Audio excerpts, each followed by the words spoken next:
Hi, I'm Janelle. I'm a registered respiratory therapist, and I am going to walk you through the instructions for use for the AdultLife ventilator. First of all, I want to explain some of the cautions for use. This ventilator is not to be used for any patient who weighs less than 15 kilograms. It is not to be used for pediatric patients or anyone else weighing less than 15 kilograms. The AdultLife ventilator is to be used by a registered respiratory therapist, a registered nurse, a physician, or other trained medical professional under the direction and supervision of a physician. This is the AdultLife ventilator, and we are going to take you through the quick start, so right from the very beginning to how you set it up for use. So the first thing you'll do is attach the power cord and plug it into your source.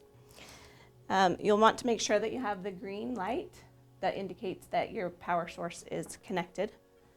The next thing you will do is use the mode selection button. We'll take you through each one of those modes. The first mode, this is in the off position. I'll walk you through putting the circuit on and preparing the ventilator for use.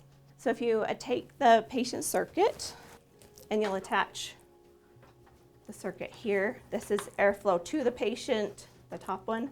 The bottom one is airflow from the patient. The next thing we want to have you do is attach the pressure line to the patient circuit. The pressure line will be provided in the kit. Patient circuits are not provided, but you will be provided with a test lung so that you can use the test lung to check the ventilator for proper function prior to initiating the use on a patient. Once you've got that on, attached, and you have the pressure line attached, the circuit attached to a test lung, you can turn it to pump CPAP. That again will start the pump going, and you can use the positive end expiratory knob to set the peak level. This is the airway pressure gauge, and that allows you to see the level of peak that you have set in this mode. So you could use the ventilator in this mode just to provide CPAP only. So you can see that we have it set to currently deliver 5 centimeters of water pressure of CPAP. That will also be about the amount of peak that's provided in ventilation mode.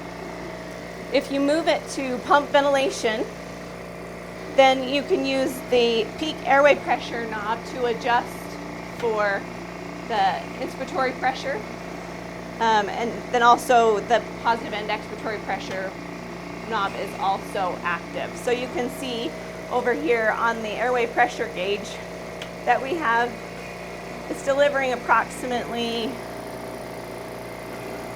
22 centimeters of water pressure, inspiratory pressure, and a PEEP of about 5 centimeters of water pressure. Recognize that in this mode, as you adjust the internal pump flow indicator, it will change your pressure. So if you were to adjust that at all, you need to make sure that you've also noticed the change in pressure and adjust that as needed. The two knobs here are your inspiratory time and your expiratory time in seconds. We currently have it set as a 1 second inspiratory time and a 3 second expiratory time. That gives us a cycle time of 4 seconds, which these two knobs together determine your rate. With an inspiratory time of 1 second and an expiratory time of 3 seconds, we have a set rate of 15. So that puts us in a range where we would like to be for initiation of mechanical ventilation. The next thing that you would want to do prior to attaching a patient to the device is to check the alarms. This middle alarm here is the hypoventilation alarm, and it essentially acts as a high pressure alarm. If the machine reaches the pressure that's indicated on the knob, then the alarm will sound. The alarm silence button is here. It silences it for 2 minutes. The leakage alarm is this bottom one, and that basically helps you understand if there is a disconnect or if for some reason the pressure is leaking somewhere else in the circuit.